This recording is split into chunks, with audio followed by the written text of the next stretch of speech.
The Last Dawn. What would you do if the empire you spent your entire life building was already being dismantled from the inside, and the person holding the knife was someone you trusted with your life? Vincent Moretti ruled the most feared criminal organization in America for over 2 decades. He never ran. He never begged. He never lost. But tonight, a single anonymous message arrived, and for the first time in 20 years, Vincent Moretti felt something crawl through his chest that he hadn't felt since he was a boy watching his father weep in the dark. Fear. If this story hits you, hit that like button and drop your city in the comments. I want to see how far this story travels. Part 1. The Message. The envelope arrived at 11:47 p.m. No postage, no return address. Just a plain white rectangle sitting on Vincent Moretti's desk like it had always been there, like it belonged there. Like someone had walked through 3 layers of armed security and a steel-reinforced door and simply placed it down between his glass of scotch and the framed photograph of his father without anyone seeing a single thing. Vincent stood in the doorway of his private office on the 14th floor of the Aldrin building, a legitimate real estate firm on paper, a nerve center for everything that was not legitimate in practice, and stared at the envelope for 11 seconds without moving. He counted. He had a habit of counting when something was wrong. It was a trick his father had taught him. Count. Don't react. Never let the room know your pulse just doubled.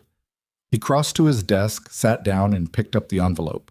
The paper was thick, the kind that cost money. He turned it over twice. His name was printed on the front in block letters, plain black ink, no flourish. Vincent Moretti. Just that. No title, no honorific. Not Mr. Moretti, not the Don. Just his name, stripped of everything that usually surrounded it like armor. He opened it. Inside was a single index card. On it, typed in the same plain block print, "I have your father's files, every transaction, every name, every body. Meet me at the Callaway Street Freight Depot before sunrise, or these go to the Federal Building on 5th by morning. Come alone, or they go tonight." Vincent read it twice. Set it down. Picked up his glass and took a slow drink of scotch, feeling the burn settle in the center of his chest. Then he set the glass down and sat very still for a long time, the way a man sits when the ground beneath him has just shifted in a direction he cannot yet measure.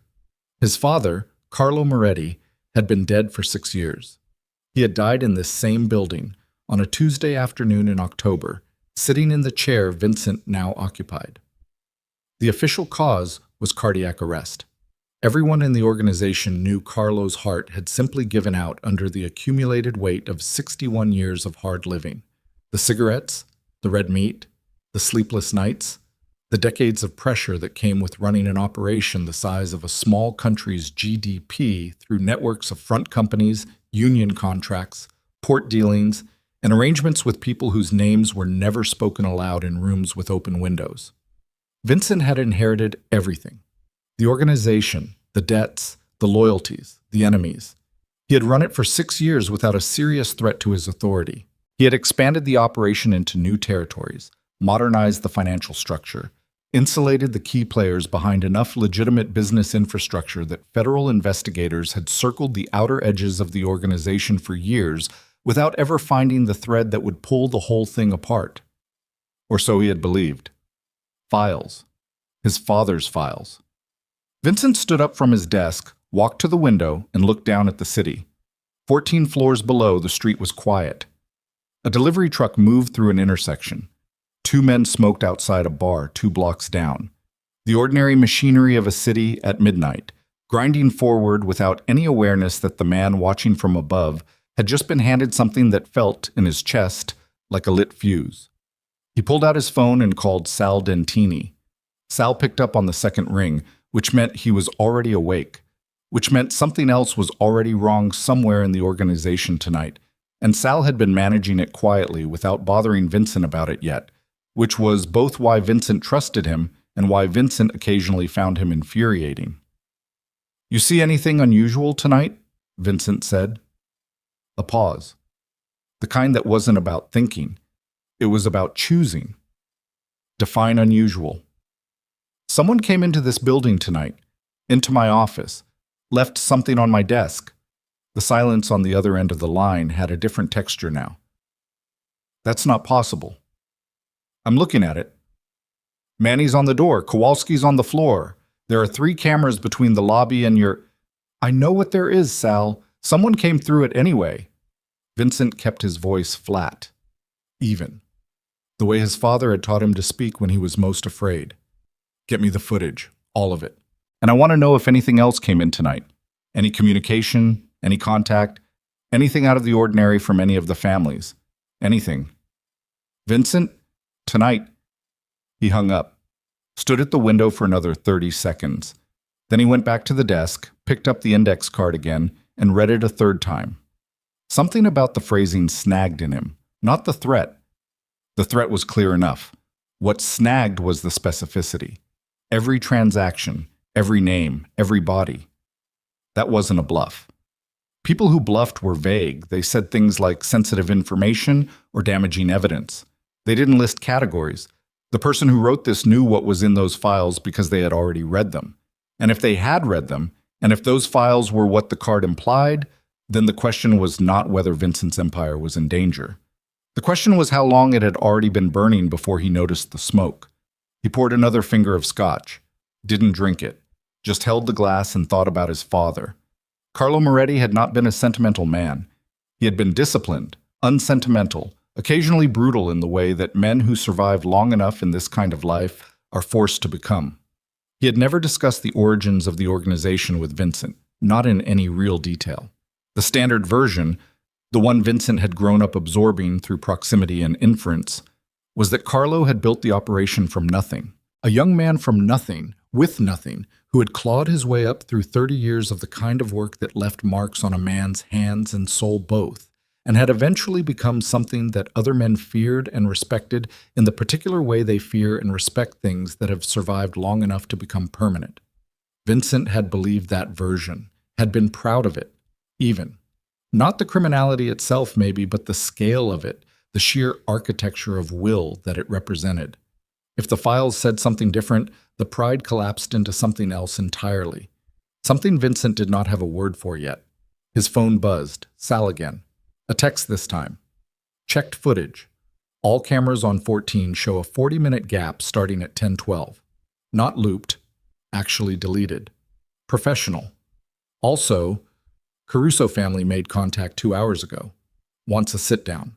Not requesting, demanding. Vincent stared at the text. The Caruso family had not spoken to him directly in 8 months. Their territory ran along the eastern ports, overlapping in 3 specific places with operations Vincent had expanded into over the past 2 years. The tension between the organizations had been managed through intermediaries, through the careful application of money and influence, and the implicit understanding that neither side was willing to absorb the cost of an open war. A demand for a sit-down at this hour, without the usual diplomatic groundwork, that wasn't a coincidence. Someone was moving tonight, multiple pieces, multiple directions. The envelope on his desk was not an isolated event. It was a signal. He called his driver. Then he called the only lawyer he fully trusted, Marcus Hale, a criminal defense attorney who had spent 30 years knowing exactly where the line was between representation and complicity and had never once crossed it in a way that could be proven, and told him to be available by morning, no questions until then. Then he put on his jacket, slipped the index card into his inside pocket, and left the office. The drive across the city took 22 minutes. Vincent sat in the back of the black Suburban and watched the streets unreal past the window. The city at this hour was its own kind of creature. The decent people sleeping, the rest of them out doing what the dark permitted. He had spent most of his adult life in that second category and had stopped thinking of it in moral terms a long time ago.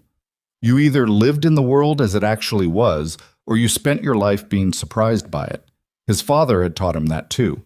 He wondered now, for the first time, what his father had actually meant by it. The Callaway Street Freight Depot sat at the dead end of a commercial block that hadn't been fully operational in 6 years. A shipping company had gone under, taking the block's primary tenant with it, and the surrounding buildings had never recovered. Broken windows, loading docks sealed with rusted chain, weeds splitting the asphalt in the parking lot. The kind of place that the city forgot about because it was easier to forget than to fix. Vincent's driver pulled to the curb a block and a half away. Vincent looked at the depot for a moment, then opened the door and got out. "Wait here."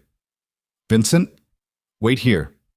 He walked the block and a half alone, hands in his jacket pockets, his breath visible in the cold air. The temperature had dropped hard after midnight. His shoes sounded flat and deliberate on the cracked sidewalk. He didn't hurry. Men who hurried to meetings like this showed their fear before they even opened their mouths. The depot's main entrance was a loading door 30 feet wide. It was open. Not by much, just enough. A 2-foot gap of darkness. Someone had unlocked it and left it cracked, which meant they'd been here long enough to unlock it, and they were inside waiting, which meant they were either very confident or very desperate, and there was sometimes very little difference between the two. Vincent pushed the door open with one hand and walked in. The interior was enormous and dark. Bare concrete floor. Steel rafters 40 feet up. Whatever the building had last stored, it was gone, leaving only the ghost of industrial use.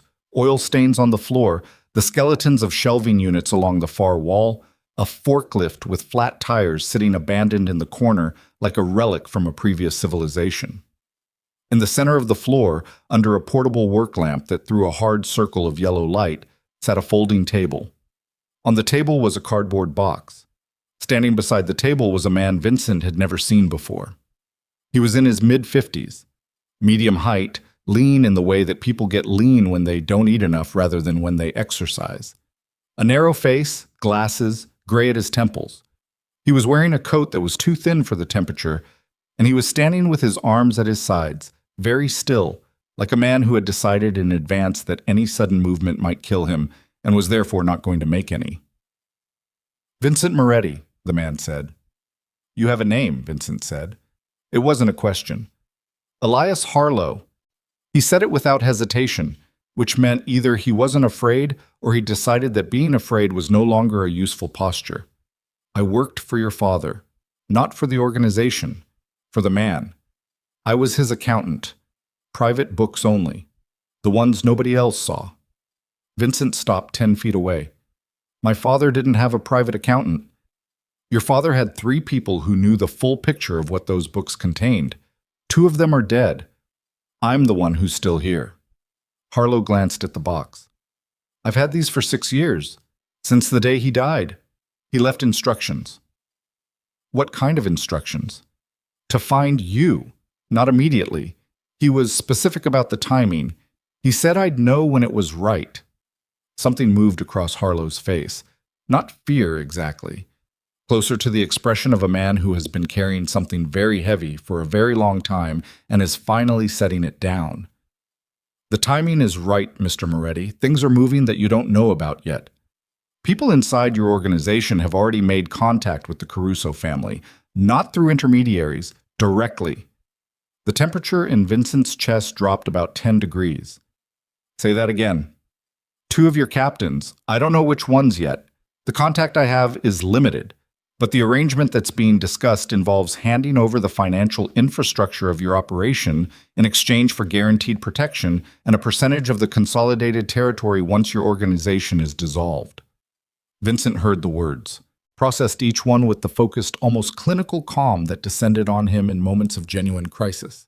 Not manufactured calm, not performance, but the real thing. The thing his body did when the stakes crossed a certain threshold and adrenaline stopped being useful, and something colder and more precise took its place. People inside his organization, 2 captains, already in contact with Caruso. He looked at the box. "What's in there?" "Everything," Harlow said.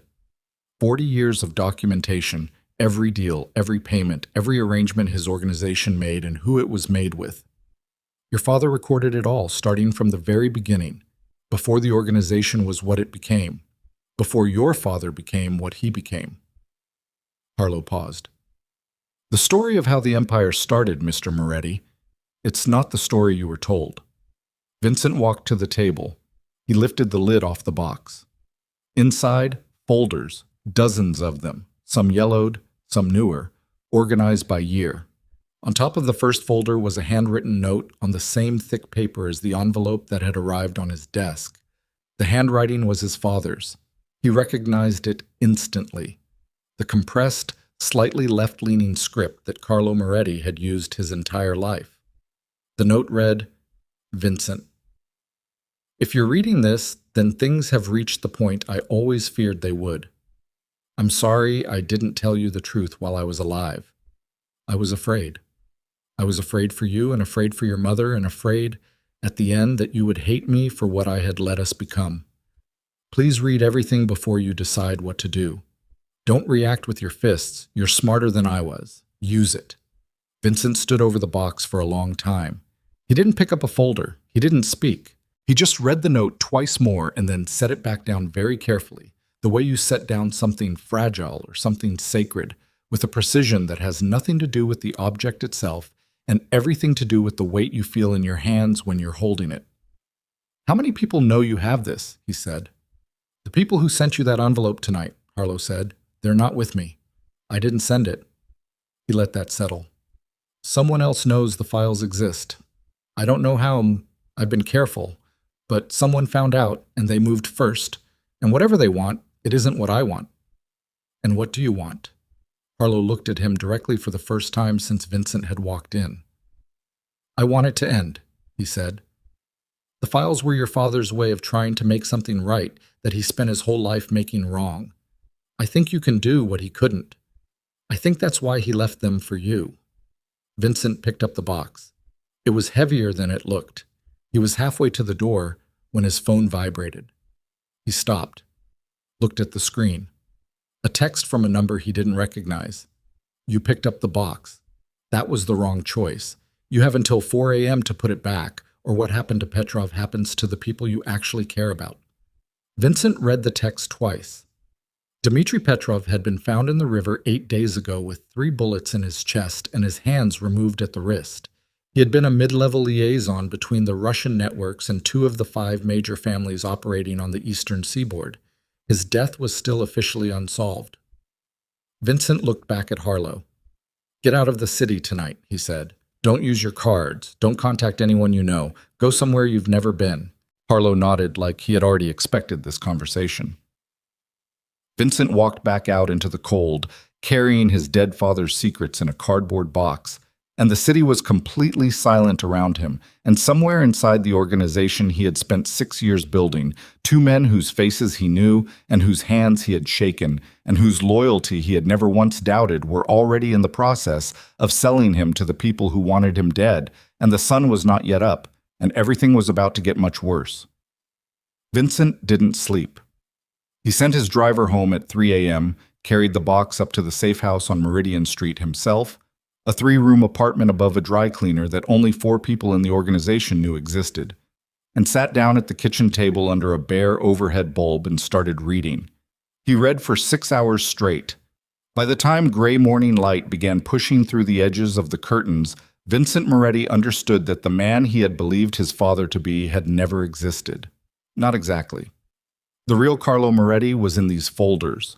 Not a monster, not a saint, but something more complicated and harder to hold than either. A man who had made one catastrophic decision at 32 years old and then spent the next 3 decades being slowly consumed by the consequences of it. The story began in 1979.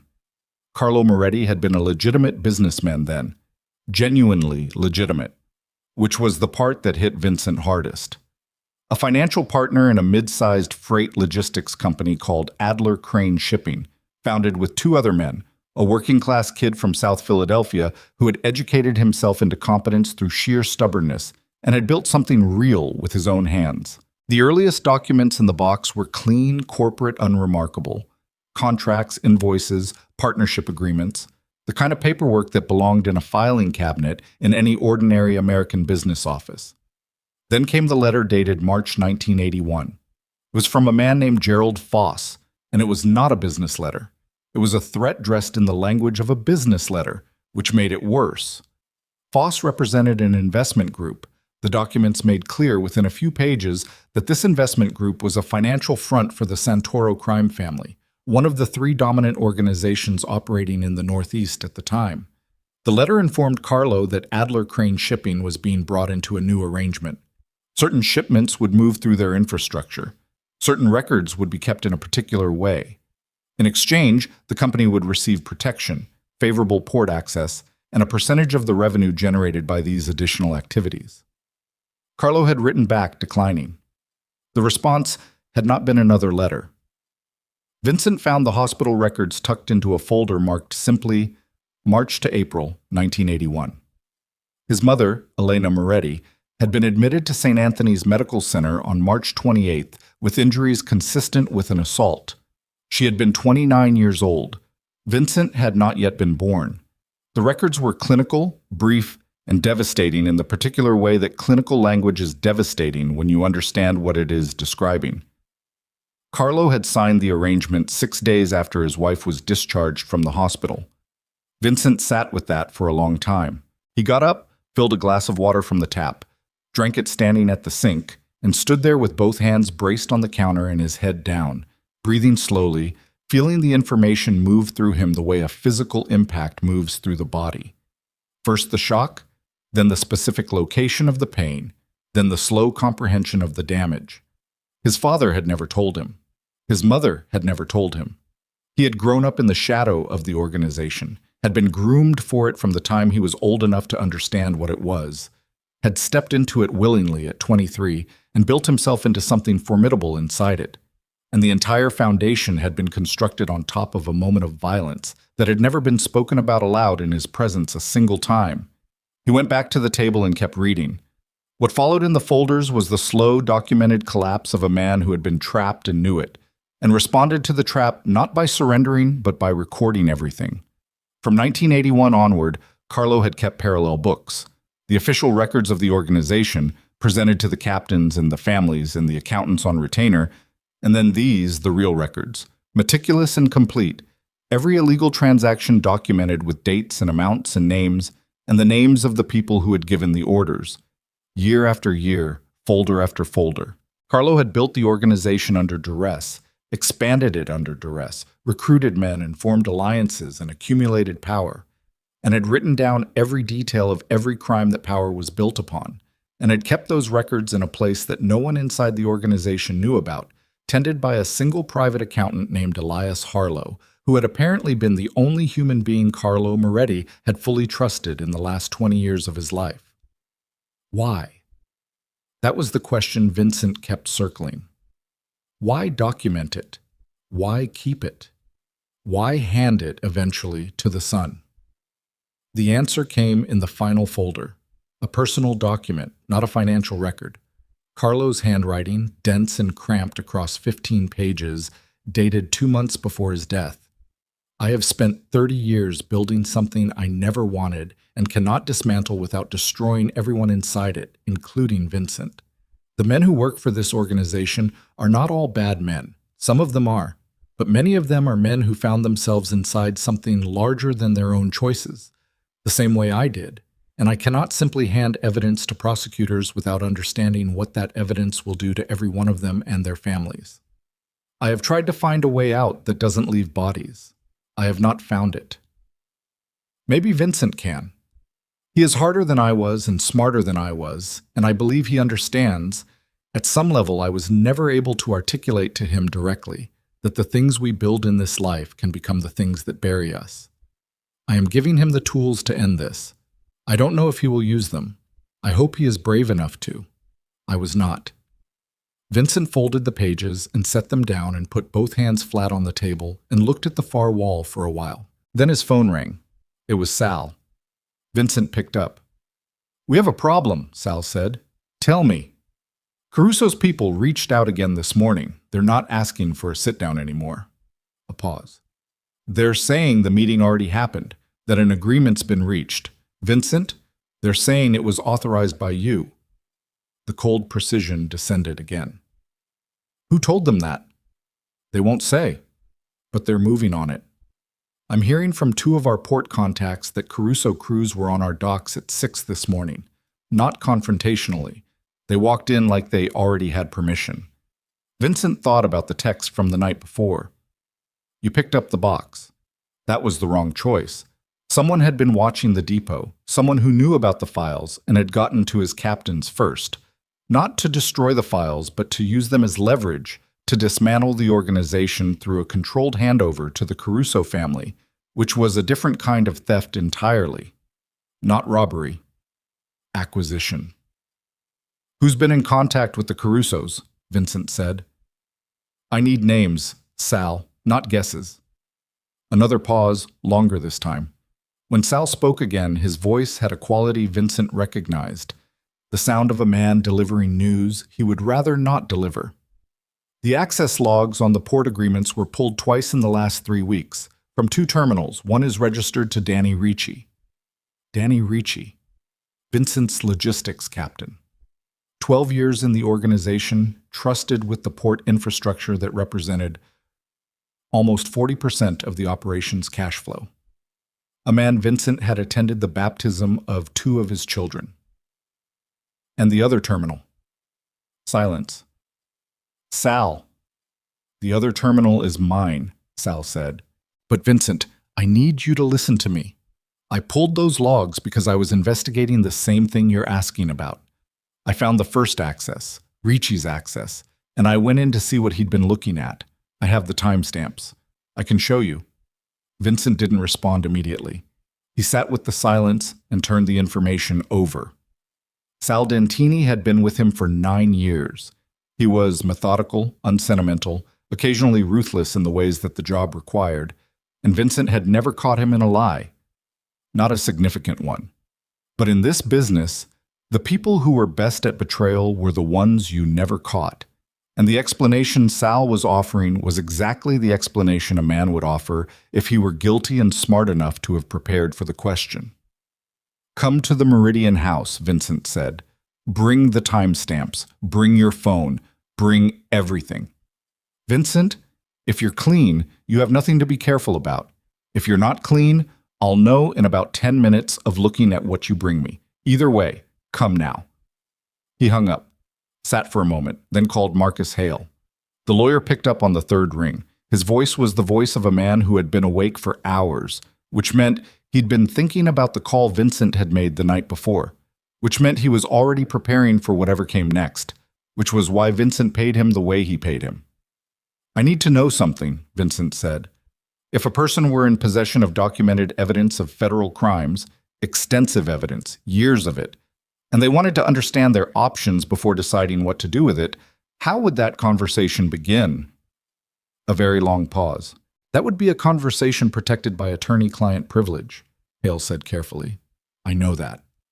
"And the person in possession of this evidence, are they a subject of those crimes, or are they a third party?" "They're a subject, but not the originator. They inherited the situation." Another pause. Hale was a careful man. Careful in the way that good lawyers are careful. Not timid, but precise. He chose his words with the attention of someone who understood that words in his profession were load-bearing structures. "That's a different conversation than the simple one," he said. "That involves cooperation frameworks, potential immunity structures, the question of what the evidence implicates directly versus tangentially. It's a complicated conversation that would take some time." "Can you have it today?" "If I need to." "You need to," Vincent said. "Don't contact me through normal channels. I'll reach out." He set the phone down and looked at the box of folders. 40 years of crimes, documented in his dead father's handwriting, sitting on a kitchen table above a dry cleaner on Meridian Street, while the organization they described was being carved up by men who had been eating at his table 6 months ago. Sal arrived 40 minutes later. He was alone, as instructed, and he looked like a man who had not slept and was managing his fear with the specific discipline of someone who understood that showing fear in rooms like this one was its own kind of confession. He sat across from Vincent at the kitchen table and laid out his phone and a printed set of access logs and said nothing, just let the documents speak. Vincent went through them carefully. The timestamps were there. Ricci's access at 11:23 p.m. on a Tuesday, pulling the port infrastructure files, routing documents, shipment manifests, access credentials. Then Sal's access 2 days later at 8:45 a.m., pulling the same files, and then the access log itself, which was consistent with someone investigating an intrusion rather than committing one. It was consistent. That was the problem. Consistency was not the same as innocence, and evidence that fit a story could be made to fit a story. Tell me about Ricci, Vincent said. Sal exhaled. He's been off for about 6 weeks. Small things. Slow to return calls. Missed a Thursday meeting, said his kid was sick. I didn't flag it because Danny's been solid for 12 years and one bad month didn't feel like... He stopped. Didn't feel like what? Didn't feel like what it looks like now. Sal looked at the table. His brother-in-law works for Caruso. I knew that when we brought Danny in. It was vetted, it was cleared, it was considered manageable given the separation between their operations. If someone wanted a channel into Caruso without it being visible, Danny's brother-in-law is... He didn't finish the sentence. He didn't need to. Vincent stood up and went to the window. 3 floors below, the dry cleaner was opening for the day. A woman was unlocking the front door, flipping the sign. Ordinary Tuesday morning. City moving the way cities move, indifferent and continuous. There are people in this organization right now who have made arrangements with the Caruso family, Vincent said. He didn't turn around. Those arrangements are being presented to the Carusos as authorized. Whoever is doing this is doing it fast, which means they expect me to find out, and they want it far enough along by the time I do that, it can't be cleanly stopped. He paused. That's not just a betrayal, Sal. That's a dissolution. Someone isn't trying to take over this organization. They're trying to end it, on their terms, through a controlled handover, and position themselves on the other side of the handover as a Caruso asset. Sal was quiet for a moment. If that's true, they need the port infrastructure to make it work. The money flows through the ports. Without the port access and routing infrastructure, the handover doesn't have enough value to make it worth Caruso's while. So the ports are the lever, Vincent said. The ports are everything right now. Vincent turned from the window. He looked at Sal for a long moment. Sal held his gaze, which either meant he was innocent or he was a significantly better actor than Vincent had ever given him credit for. I'm going to ask you something, and I need the true answer, not the safe answer. Ask. Is there anything you've done in the last 60 days that you haven't told me about? Any contact, any conversation, any agreement, anything you made a decision about that you intended to tell me later or thought you could handle without bringing to me? Sal didn't look away. 3 weeks ago, I had a conversation with a man named Torello. He approached me at the Villanova Club. You know the place, we've both been there. He said he represented a group of investors interested in acquiring legitimate port-adjacent businesses. I told him I wasn't authorized to discuss anything and walked away. I didn't tell you because it felt like a fishing expedition by someone low-level, and I didn't think it warranted your attention. He paused. I'm telling you now because I think Torello is Caruso adjacent, and I think that conversation was them taking a read on how accessible your inner circle was. Vincent looked at him for another long moment. Then he sat back down at the table. Torello's a Caruso soldier, mid-level. They sent him to take your temperature. He thought about the timeline. 3 weeks ago. Which meant Caruso had been planning this for at least 3 weeks, which meant the arrangement with the captains inside the organization had started before that, which meant this had been in motion for a month or more, while Vincent had been running the organization with no visibility into any of it. The organization he had spent 6 years building. The organization his father had spent 30 years trapped inside. He looked at the box of folders. There's something else, he said. Something I need to tell you, and then I need you to help me think through what it means. He told Sal about Elias Harlow, about the depot, about the files. Not everything. Not his father's letter, not the hospital records, but the structural facts, the existence of the documentation, the 40 years of recorded crimes. What those records, in the wrong hands, could do to the organization and what they could do in the right ones. When he finished, Sal was quiet for a long time. The people who sent that envelope, Sal said finally, the ones who knew about the files before Harlow contacted you, they knew about the meeting at the depot. They were watching it.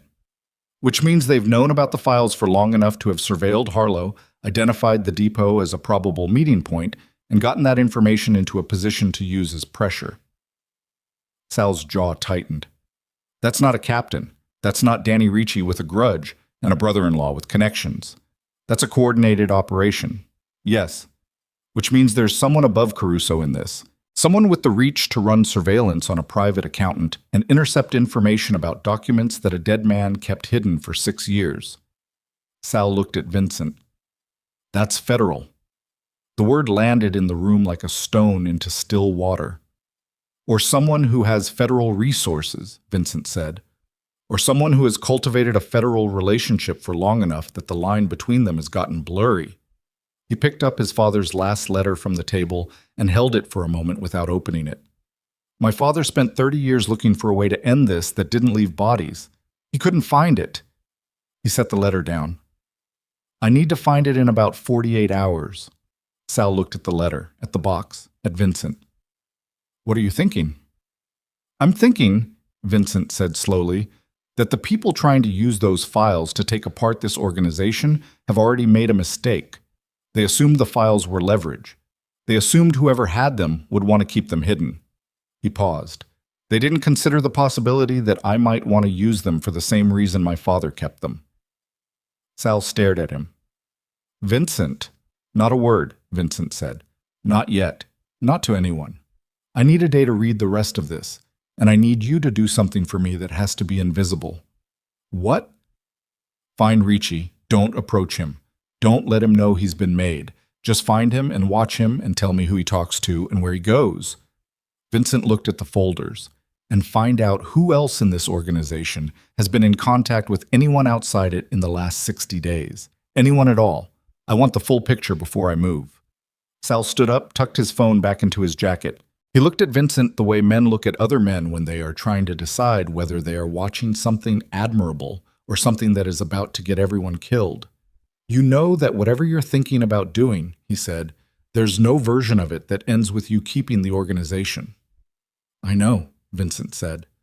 The answer came too quickly and too calmly, and it stopped Sal cold in the doorway. He turned around and looked at Vincent for a moment longer. Then he nodded once, slowly, and left.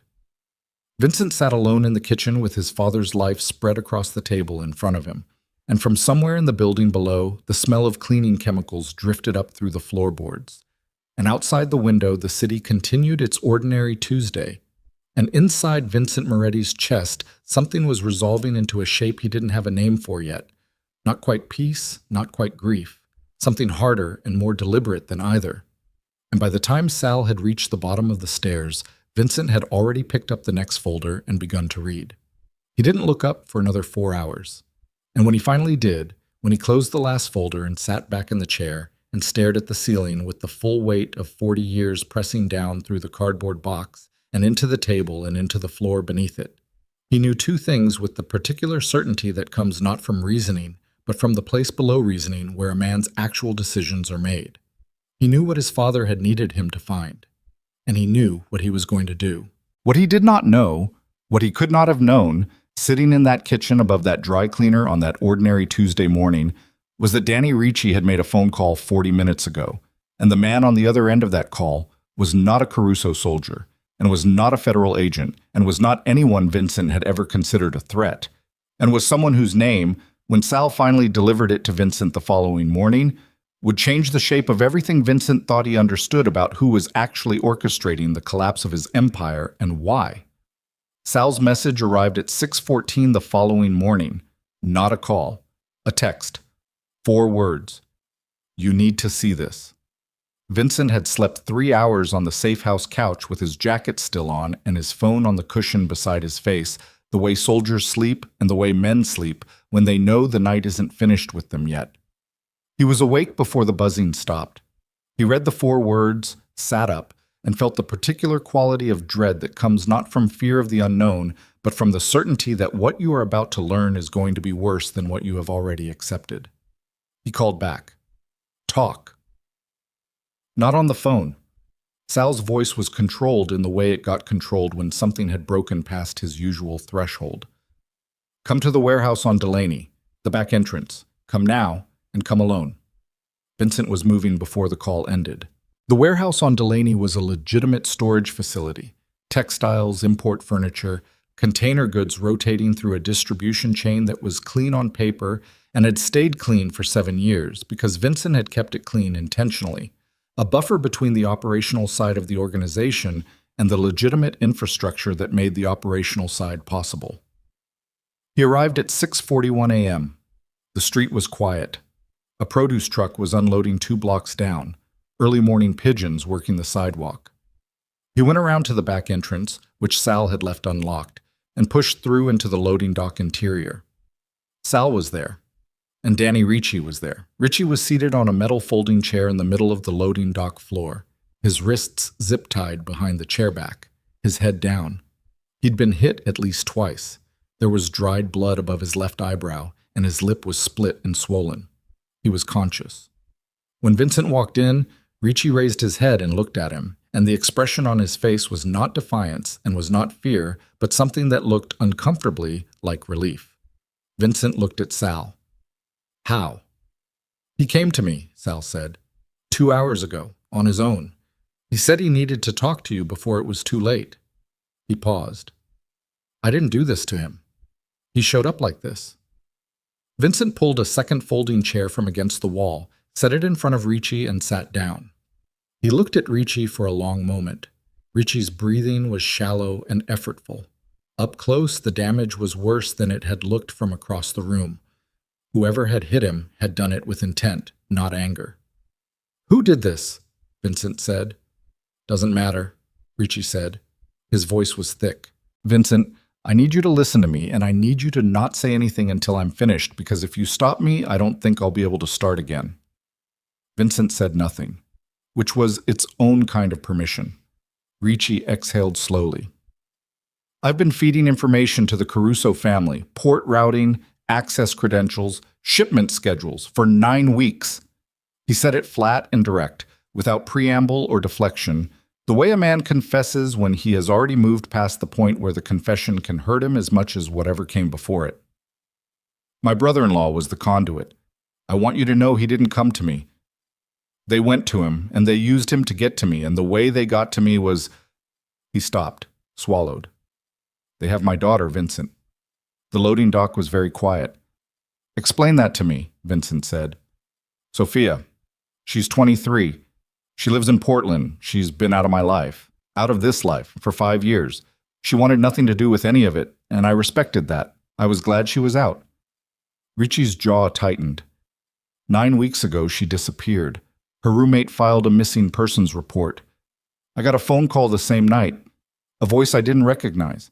They told me she was safe and she would stay safe as long as I cooperated. And if I went to you or to anyone in the organization, they'd know within 24 hours and Sophia would be... He stopped again. Vincent watched him, watched the specific quality of grief that moves through a man's face when he describes the thing that broke him. It was not performance. He had seen enough of both to know. What did they want from you specifically, Vincent said. The port infrastructure documentation first, then the access to the routing system. Then 3 weeks ago, they wanted something different. They wanted me to get into the financial archive, the long-term records, going back to the original organization structure. Ricci looked at him. They were looking for something specific, something in your father's records. There it was. Vincent kept his face still. Did you find it? I found where it should have been. The partition in the archive where the historical files were indexed, but the actual files weren't there. The index pointed to a location that came back empty. He paused. I reported that back to them, and they went quiet for 4 days. Then the voice called again and told me my window of usefulness was closing, and that I needed to provide something of value within 48 hours, or our arrangement would be reconsidered. His eyes were steady on Vincent's. I think they knew the files had been moved. I think they knew you had them. Vincent stood up from the chair. He walked to the far wall and stood with his back to Ricci and Sal for a moment, processing. The files. It kept coming back to the files. Whoever was behind this, not Caruso. Caruso was a vehicle, a mechanism being used by someone else. They had known about Carlo's documentation for long enough to have built an entire operation around acquiring it. They had inserted Ricci as an asset. They had orchestrated the Caruso negotiation as a parallel pressure track. They had sent the anonymous envelope to the depot to flush Vincent into movement so they could monitor what he did. Every piece of this had been constructed around a single objective, getting those files before Vincent understood what they were. He turned back around. The voice on the phone, anything distinctive, accent, cadence, anything. No accent, educated. Careful, never said anything that could be a name or an identifier. Ricci hesitated. One thing, the first call at the very beginning, there was background noise, brief, before they moved somewhere quieter. It sounded like an office, phones ringing, the kind of ambient sound you get in a large, open-floor workspace. He looked at Vincent. Not a criminal organization's workspace. Something else. An open-floor office. Phones. Who beat you? Vincent said. And when? Last night. Late. I was at my apartment. 2 men came in whilst they had a key, which means someone gave them a key, or they'd been in before and copied it. They didn't say anything. They hit me until I... He paused. Reorganized. Until I gave them the name Elias Harlow. The silence in the loading dock had a specific weight to it now. I'm sorry, Ricci said. The words were not adequate, and he knew it, and he said them anyway. I'm sorry, Vincent. I had nothing left to give them that was worth more than my daughter's life, and Harlow's name was something I'd pulled from the archive index. I didn't know who he was. I still don't fully. But they did. The way they reacted when I said it, they already knew the name. They went still in a way that told me they'd just gotten confirmation of something they'd been trying to confirm. Vincent thought about the call to Harlow 3 nights ago. Get out of the city tonight. Don't use your cards. He hoped Harlow had listened. He suspected with the cold weight of probability that Harlow had not been fast enough. He looked at Sal. Find out where Harlow is. Right now. Sal was already on his phone. He made 2 calls in quick succession, speaking quietly, and after the second call, he lowered the phone and looked at Vincent with an expression that confirmed what Vincent had already accepted. He's dead, Sal said. Found this morning. His apartment in the Garfield district. They're calling it a home invasion. Vincent stood very still. Elias Harlow. 50-something, narrow-faced, too thin coat, standing in a freight depot in the middle of the night because he had spent 6 years honoring a promise to a dead man. He had carried Carlo Moretti's secret for 6 years and had delivered it and had been dead within 72 hours of doing so. And Vincent had told him to run, and he had either not run fast enough or had trusted that one night's head start was sufficient, and it had not been. Something moved through Vincent's chest. Not guilt. Guilt was too soft a word for it. Something with more structure, more permanence, the specific kind of weight that settles in permanently rather than passing through. Cut him loose, Vincent said, gesturing at Ricci. Sal cut the zip ties. Ricci brought his arms forward slowly, wincing, rubbing his wrists. Your daughter, Vincent said. Do you have any location, any information at all about where she's being held? Nothing concrete. I've been trying to trace. I have a contact who does this kind of work, locating people, and I gave him everything I had, which wasn't much. Ricci stood up carefully, testing his balance. Vincent, whoever these people are, they're not operating like an organized crime family. The discipline, the information security, the way they built this operation with layers, this is something else. I know, Vincent said. How long have you known that? Ricci looked at him. About 4 weeks in, when I realized they knew things about the organization that weren't in any of the files I'd given them. Things that would take either years of deep surveillance or a source much higher than me. He hesitated. I thought about telling you. Every single day I thought about it. But they were so fast with information. Every time I had a thought about making contact with you, within a day or two they'd call with something that made it clear they were watching. I couldn't find the gap. Vincent picked up his jacket from the chair. He thought about his father. About 30 years of the same impossible arithmetic. The cost of acting against the threat weighed against the cost of what the threat would do to the people he couldn't protect if he failed. He thought about how Carlo had resolved that arithmetic. By documenting everything and dying without making the choice. He was not going to die without making the choice. Stay here, he told Ricci. Don't contact anyone. Don't use your phone. He looked at Sal. I need an hour. Then I need a meeting with Marcus Hale, and I need it off the books. No trail. What are you going to tell him? Everything, Vincent said. All of it. He left the warehouse and sat in his car in the alley behind it for 4 minutes, not moving, hands on the wheel, staring at the brick wall in front of him. Then he called Marcus Hale. Hale answered immediately. I've been waiting, he said, which meant he had spent the night preparing for this conversation and had understood from the night before that it was coming. I need to come in, Vincent said. Today. Now. And I need you to have already reached out to someone who can structure an immunity framework, because what I'm bringing is not going to be a simple conversation. A pause. How extensive is this material? 40 years, 3 families, federal crimes at every level. He paused. Including RICO predicate acts that go back far enough to implicate infrastructure that is still active. A longer pause. Vincent, if this is what you're describing, the federal interest is going to be significant. The conversation I have to structure before you walk into a room like that is not a short one. I know, but there's a variable.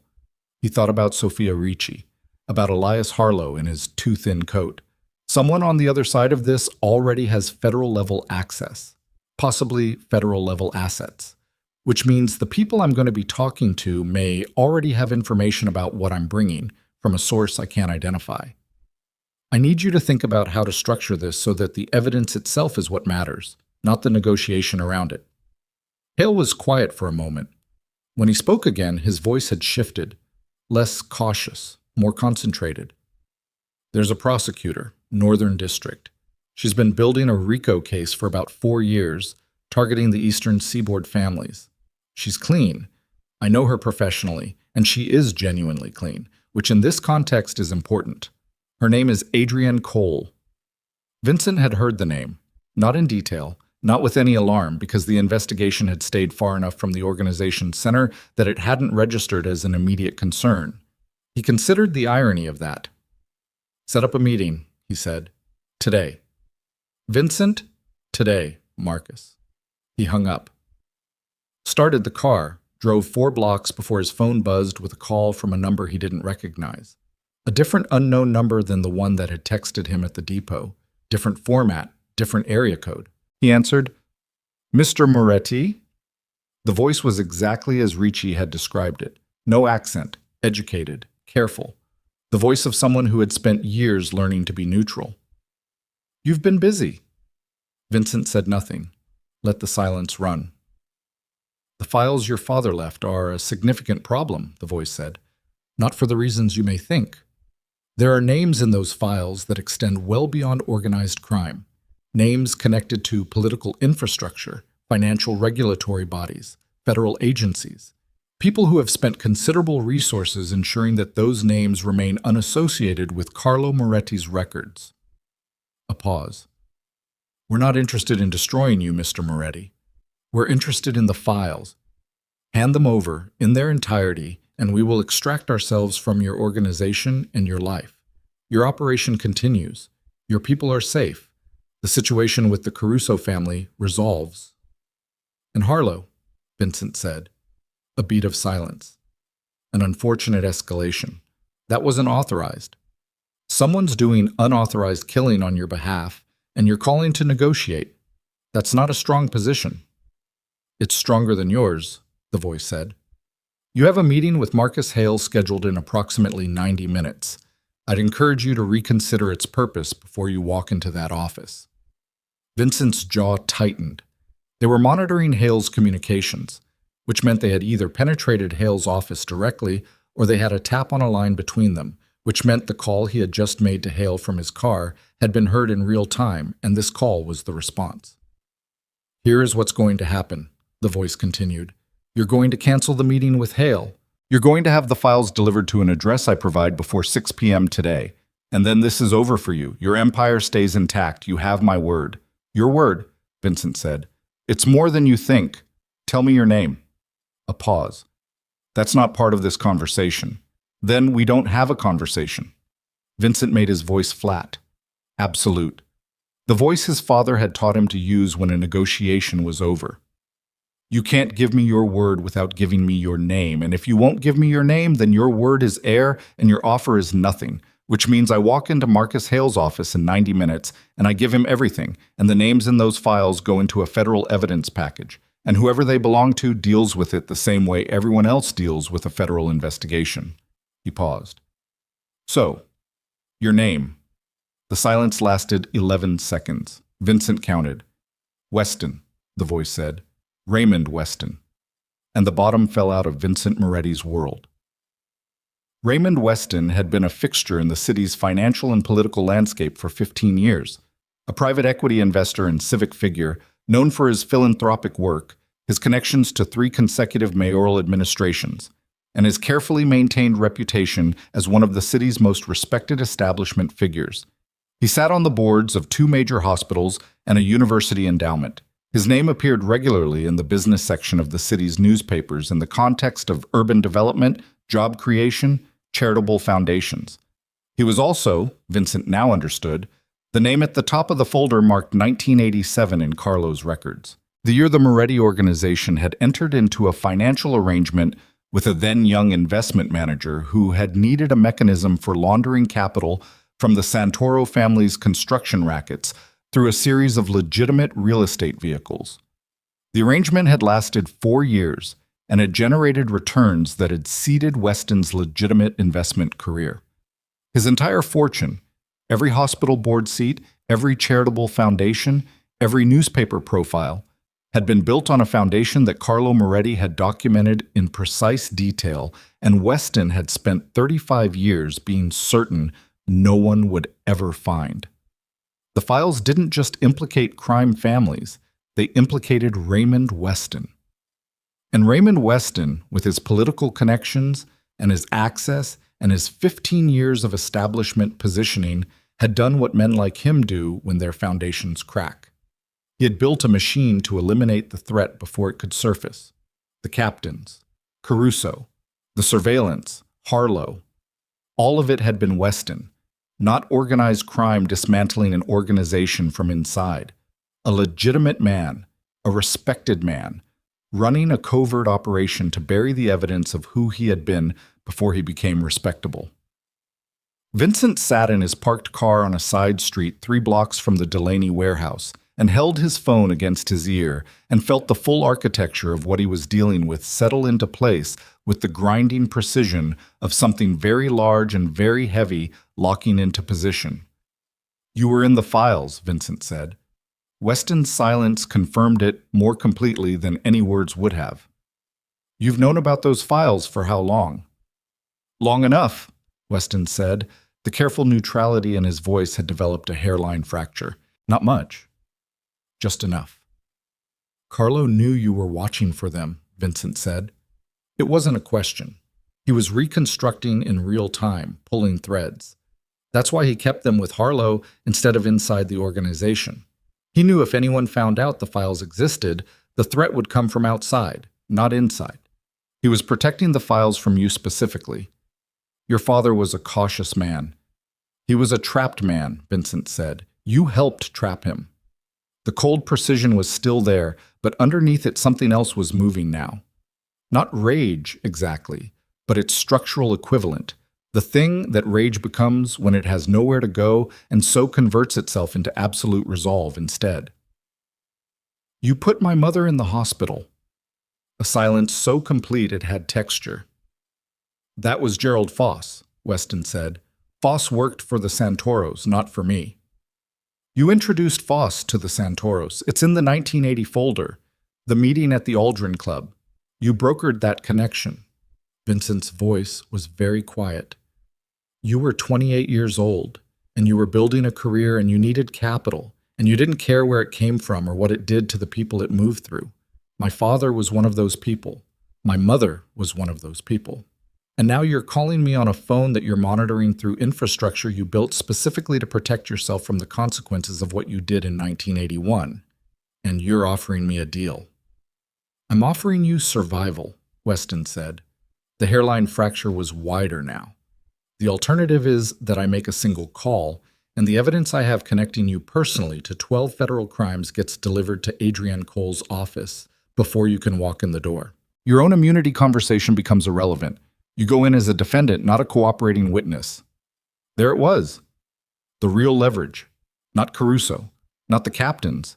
Weston had spent enough time building this that he had accumulated enough on Vincent himself to neutralize the files as a weapon.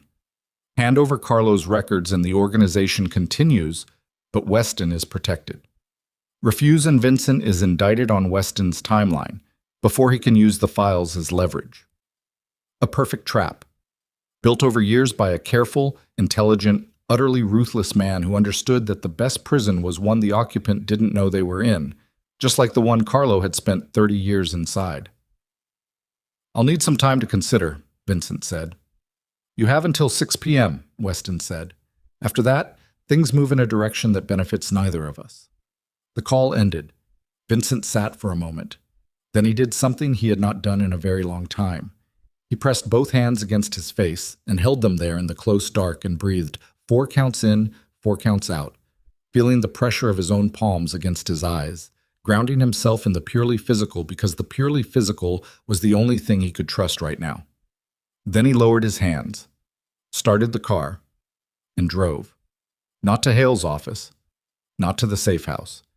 He drove to a parking structure 4 blocks from his old neighborhood, the neighborhood where he had grown up, where his father had walked him to school, where his mother had planted tomatoes in a window box on the 2nd floor of a red brick row house that no longer existed, replaced by a glass front condo building that had arrived with the development wave of the early 2000s. He parked on the 3rd level and got out and stood at the open edge looking out over the rooftops and thought about all of it.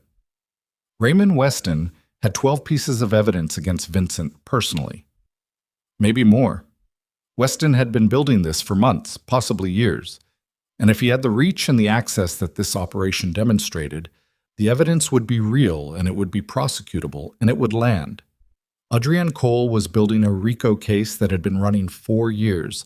The files Carlo left would accelerate it from years to months. But if Weston delivered his evidence package first, Vincent walked into Cole's office as a target, not an asset, and whatever cooperation framework Hale tried to build collapsed before it started. The window was not 90 minutes anymore. The window was the gap between right now and whenever Weston decided Vincent's silence meant refusal. And inside that window, Vincent had to find a way to use the files that didn't require the negotiating position he no longer had, get Ricci's daughter back from people who had demonstrated they were willing to commit murder without authorization, and do it all while the 2 people in his organization who were Weston's assets, still unidentified, possibly more than 2, continued to operate inside his structure with access to his communications. He pulled out his phone, called a number he had memorized years ago and never used. It rang 4 times before a woman answered. "Adrienne Cole." Vincent closed his eyes for 1 second. "My name is Vincent Moretti," he said. "I don't have a lawyer present, and I'm not recording this call. I need you to listen to me for 60 seconds without responding, and then I need you to tell me if you want to continue this conversation in person." A pause. Then, in a voice that was professional and alert and held a quality of very focused attention. "Go ahead. I have 40 years of documented evidence covering 3 major organized crime families operating in the northeastern United States. I have financial records, transaction logs, personnel records, and personal documentation by the principal organizer covering crimes including money laundering, extortion, bribery of public officials, conspiracy, and homicide. The documentation is original, contemporaneous, and corroborated by external records that can be independently verified." He paused. "I also have documentation implicating a private citizen with no organized crime affiliation who has spent 35 years using political and financial influence to suppress this evidence and who is currently conducting an active criminal operation to destroy it. This individual has committed homicide in the last 72 hours in furtherance of that suppression effort." Silence on the line. Very focused silence. "I will deliver all of this to you personally," Vincent said, "if we can structure an arrangement that accounts for my cooperation value and the extraordinary circumstances that produce the evidence.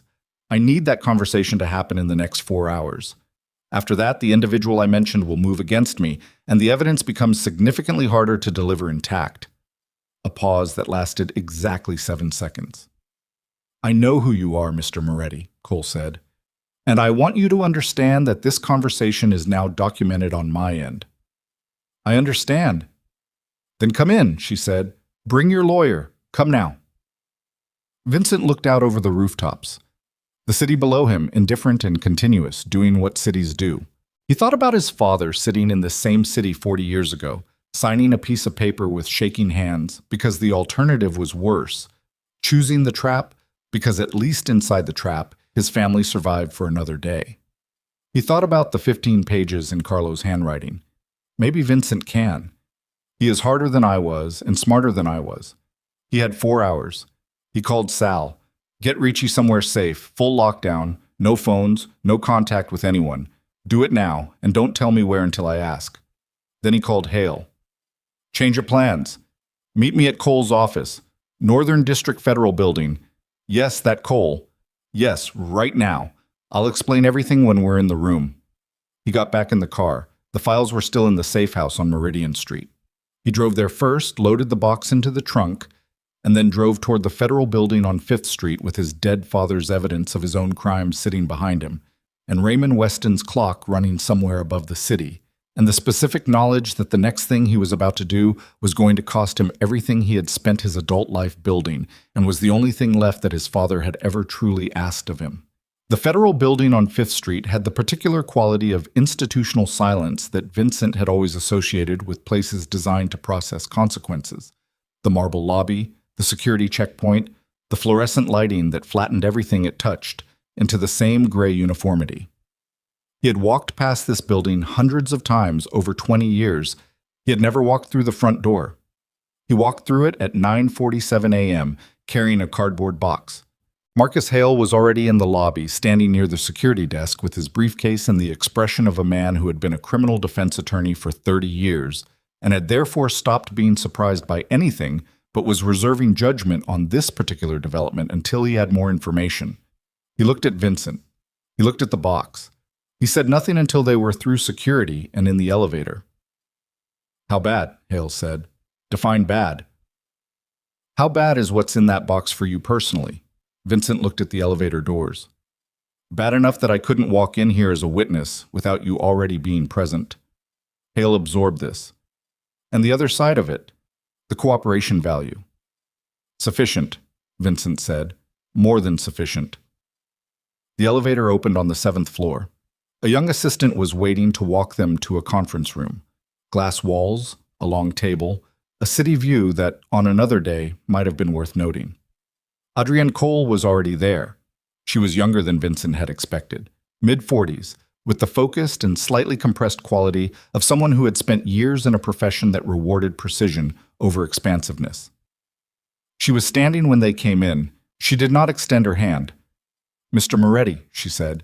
Mr. Hale. She looked at the box. Sit down. They sat. Cole sat across from them. She had a legal pad and a pen and a recorder on the table, which she pointed to. This conversation is being recorded.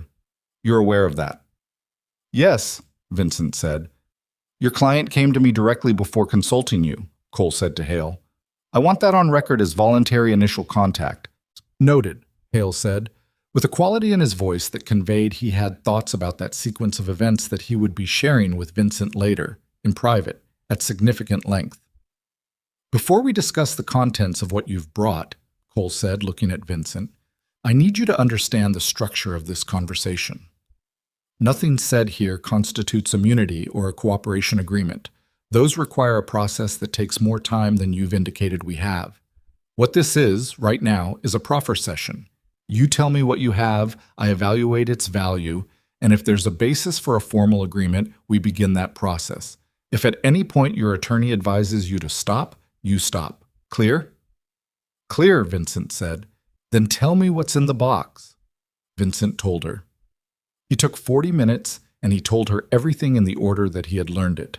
The envelope, Harlow, the depot, the folders, Ricci, Weston. He was precise, and he was complete, and he did not editorialize, and he did not omit. Hale interrupted twice, briefly, to reframe specific statements in legally useful directions, and Vincent incorporated the reframes without resistance because Hale was right, and because the point was not to protect himself from the truth, but to present the truth in a form that could be used. When he finished, Cole had filled 6 pages of her legal pad and had stopped writing and was looking at him with the concentrated attention of someone who has just heard something that is reorganizing their understanding of a situation they thought they already understood. Raymond Weston, she said. Yes. You have documentation in those files directly implicating Weston in financial crimes dating to 1980. 1980 through 1984. Specific transactions. Amounts. The names of the Santoro family members involved. The structure of the laundering vehicles. Vincent paused. And a personal letter from my father, written 2 months before his death, describing the coercive circumstances under which the original arrangement was made. Cole set her pen down. Picked it up again. The current operation Weston is running, the surveillance, the asset handling inside your organization, the homicide of Elias Harlow, you have no direct documentation of that. What you have is Richie's account, which is a single witness, and the phone call this morning, which was on an unrecorded line. The phone call was from a number, Vincent said. I have it. Weston was monitoring Hale's office communications. The fact that he called me within minutes of my call to Hale is something your technical resources can probably work with faster than his people can cover. Cole looked at him for a moment. Then she stood up, said, "Excuse me," and left the conference room. Through the glass walls, Vincent watched her walk rapidly down the corridor and turn into an office, where she spoke to 2 people who were immediately in motion. Hale leaned toward Vincent and spoke quietly and quickly. "You understand what you're doing?" "Yes." "The organization." "I know, Marcus." "Your people, the ones who are loyal, they go down with the structure when the structure comes down." Vincent looked at the table. "The loyal ones are the ones I'm trying to keep from getting killed by Weston's operation. The structure was going to come down anyway. That was Weston's plan. At least this way I control the terms." Hale sat back. He looked at the box. "Your father kept these for 30 years. He kept them so someone could use them. He just couldn't be the one to do it." Vincent looked up. "I can be." Cole came back into the room. She sat down. Her posture had changed slightly. A degree of acceleration in her movements that hadn't been there before. "The number you have for Weston," she said. "We can move on that quickly. I've also just learned something that changes the timeline of this conversation significantly." She paused. Raymond Weston placed a call to the U.S. Attorney's Office 40 minutes ago. He was providing information, purportedly evidence, regarding criminal activity connected to your organization. He named you specifically. The room temperature didn't change, but Vincent felt it drop anyway. "He moved early," Vincent said. "By about 20 minutes, Cole said, "which means you came in the door before his call was fully processed, which means your voluntary contact is on record before his submission. That sequence matters legally." She looked at him directly. "But it also means Weston knows you're here, or suspects it. And if he has the operational infrastructure you've described, he may have assets positioned to respond to that." Vincent's phone buzzed on the table. He looked at it. A text from Sal, 2 words. "They're moving." He showed it to Cole. "I have a man and a witness in a secured location. If Weston's people are moving, that location may be compromised." "Where?" "I don't know exactly. My man chose it specifically, so I wouldn't know until I asked." He picked up the phone and called Sal. It rang 6 times and went to voicemail. He called again. Same result? The specific quality of dread that comes from unanswered phones when things are already in motion moved through Vincent's chest like cold water. "I need to go," he said to Cole. "Mr. Moretti, the witness in that location is Danny Ricci, who is the only person with direct experiential knowledge of Weston's operational structure inside my organization. If Weston's people reach him before you have a statement on record, he is not going to survive that contact." He was already standing. "I will come back. I am not running. I am telling you that there is a man whose daughter is being held by the people I just described to you, and if he dies, whatever leverage we have over Weston's current operation dies with him. I need 2 hours." Cole looked at him for a moment that felt much longer than it was. "I'm going to make a call," she said, "to the organized crime unit. There will be federal vehicles moving within 15 minutes. You're going to take one of my people with you." "Fine." "And Mr. Moretti." Her voice was even and precise and held something in it that was not sympathy exactly, but was its more useful cousin, the recognition of a human situation that existed alongside the legal one. "Don't do anything in the next 2 hours that makes the conversation we just had irrelevant." He looked at her. "I've been doing things that made my life harder for 30 years, he said. "I'm trying something different." He left the conference room with a federal agent named Torres, compact, quiet, watchful, and took the elevator down and went out to the street where his car was parked half a block away and got in and tried Sal again. Nothing. Then he tried an alternate number, a prepaid line that Sal kept for situations that required no record. It rang 3 times. Sal answered. His voice was tight and compressed in the way voices get when the speaker is moving fast and trying not to make noise. "Where are you?" Vincent said. "Moved them an hour ago." "I had a feeling—" A pause. The sound of a door. "I'm at the secondary. Ricci and I were at the Pontiac Street place. But Vincent, there are 2 cars on the block. They were here when we arrived. They didn't follow us, which means someone told them where the secondary was." Someone in the organization. Still feeding information. The secondary safe house location was known to 4 people, Vincent, Sal, and 2 senior captains, one of whom was still unidentified as Weston's asset. "Hold your position," Vincent said. "I have a federal agent with me. We're 12 minutes out." "Ricci's girlson," Sal said. "He got a call 20 minutes ago, from her. She's alive and she gave him a location before the line went dead. Something about a storage facility, Harwick Road. She said the name Harwick before they cut it." Harwick Road. Vincent knew it. A commercial strip on the eastern edge of the city, storage facilities and light industrial, the kind of area that absorbed activity without noticing it. He relayed this to Torres, who was already on his radio, voice low and rapid. Vincent drove. The city moved past the windows at a different rate than it normally did. The way it moved when the stakes were absolute and the brain accelerated its processing to match them, making everything both faster and more granular at once. 8 minutes. He heard Torres's radio crackling with responses. Units mobilizing toward Harwick Road, units toward Pontiac Street. The machinery of federal response, ponderous in planning and very fast in execution once it engaged. 6 minutes from Pontiac Street, his phone buzzed again. Unknown number, different from Weston's earlier number. He answered. "You made your choice." Weston's voice, on a new line, all the careful neutrality gone now. What was underneath it was not rage. It was colder than rage. The voice of a man who had spent 35 years managing threats to his position and had just watched one escape his management. "I want you to understand what that choice costs." "Tell me." "The files implicate me in financial crimes that carry a maximum of 12 years. My attorneys will have me out in 4, possibly less, given my cooperation value regarding matters that dwarf your father's records." He paused. "But the evidence I provided this morning to the U.S. Attorney's Office implicates you in crimes that carry significantly longer. And unlike me, you don't have 35 years of civic reputation and institutional relationships to modulate a jury's perception." "You're calling to tell me I'm going to prison," Vincent said. "I already knew that." A pause. It was brief, but it was real. A half-second of recalibration that told Vincent the response had not been what Weston had prepared for. "You don't seem to understand the position you're in," Weston said. "I understand it exactly," Vincent said. "I've been in it my whole life, so was my father.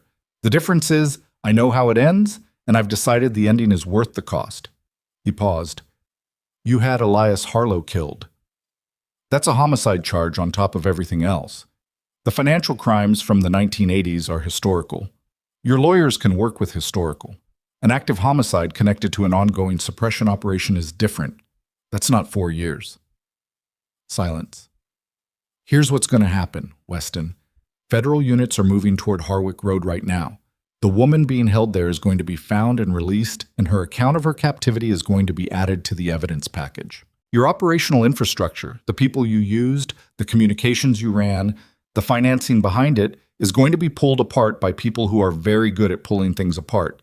Whatever deal your attorneys negotiated this morning becomes significantly less useful as each piece of that infrastructure gets documented." Vincent's voice was flat and final. "You built something to bury what my father recorded. You should have left it buried and hoped I never found it. You came at me and you brought attention to something that had been sitting in a box for 6 years, and now it's in a federal building on 5th Street, and it is not going back into the box." The line went dead. Vincent drove.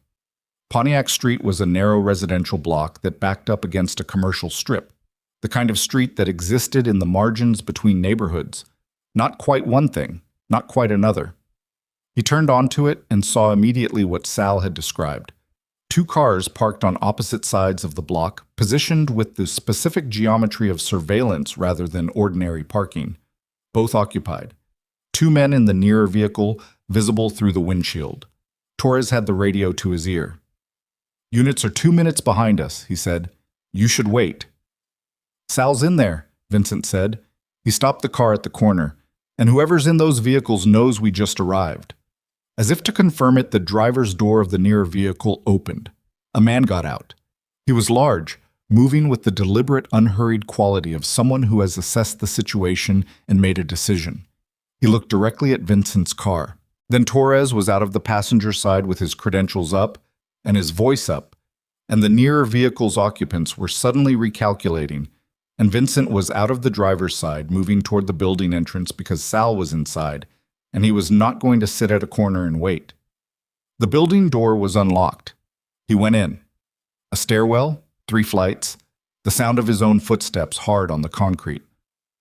Second floor. A corridor.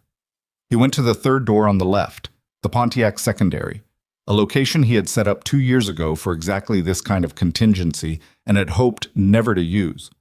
And knocked twice, paused, knocked once. The door opened. Sal had a gun in his hand and his jacket was torn at the shoulder and there was blood on the side of his face that was not old blood. He stepped back to let Vincent in. Ricci was inside, standing by the window at an angle that kept him out of the sight line from the street. "They tried to come up 20 minutes ago," Sal said. "2 of them. I held the stairwell. They pulled back." He looked at Vincent with the expression of a man who had just done something that cost him considerably and was still running on the adrenaline of it. "Vincent, one of them. The one in front." His jaw tightened. It was Carmine Vital. Carmine Vital. Vincent's second captain, 8 years in the organization. The man who had sat across from Vincent at every significant meeting for nearly a decade and had managed the Northern Territory with a competence and discretion that Vincent had regarded as one of the organization's genuine strengths. The second name. After Danny Ricci, the compromised one, the coerced one, Carmine Vitale was the second source. Except Vitale had not been coerced. Vitale had come to the stairwell with a weapon to eliminate a witness. That was a different category entirely. From outside, through the window, the sound of additional vehicles arriving. Sal looked. "Feds," he said, with a quality of relief that he didn't bother to modulate. Torres's voice from the stairwell, loud and official. The situation on the block resolving into a different configuration. Vincent stood in the middle of the room and looked at Ricci. "Harwick Road," he said. "They're moving on it now." Ricci's face did something complicated and painful. He nodded once, tightly, and said nothing, because there was nothing to say that was adequate to the specific terror of waiting for news about your child while standing in a room where you can't move or act or do anything but wait. They waited 19 minutes.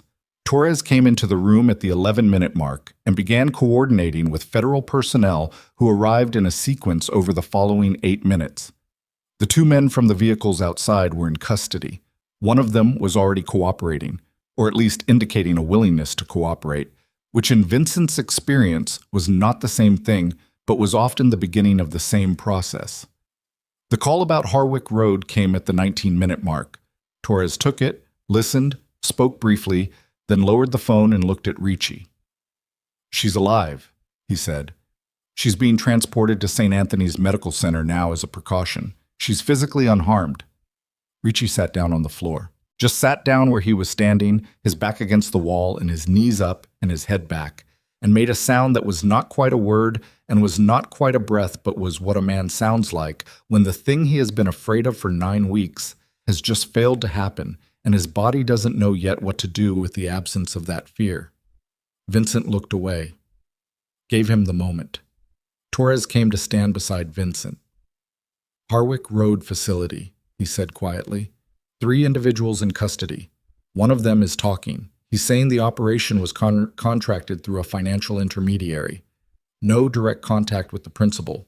But the intermediary's name is in his phone and we're running it now. He paused. "Cole wants you back at the federal building." "I know," Vincent said. There's something else. Torres chose his next words with care.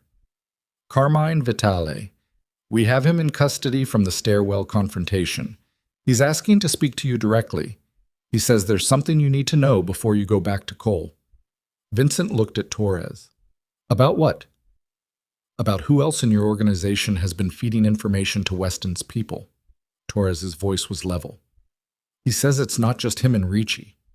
He says there's a third person, someone closer to you than either of them. The room was very quiet. Ricci was still on the floor against the wall. Sal was by the window. Everyone in the room heard it. Vincent thought about the Aldrin building, about his father's office, the office that was now his office, and the 14th-floor view of the city and the desk where the envelope had appeared without explanation, despite 3 layers of security and cameras covering every approach. He thought about who had access to all of those systems. Who had always had access and had never been questioned because the question had never occurred to him. Where is he? Vincent said. Patrol car, downstairs. He went down. Vitale was in the back of a federal vehicle, wrists cuffed in front of him, collar open. The specific dishevelment of a man who had been through a physical confrontation and lost. He was 44 years old and had the kind of face that had always seemed to Vincent to be built for reliability. Broad, composed. The face of a man who communicated solidity simply by existing. That face looked different now. Reduced in some way, like a structure after a wall has been removed. Vincent got into the back seat beside him. The federal agent outside closed the door. They sat for a moment in the sealed quiet of the vehicle. Who? Vincent said. Vitale looked at the back of the front seat. How long have you known about my involvement? Since this morning. Who? Carmine. Vitale's hands moved slightly in the cuffs, a reflexive gesture, the body trying to do something the restraints wouldn't allow. I need something in exchange for the name. You're not in a position to negotiate with me, Vincent said. His voice was not raised.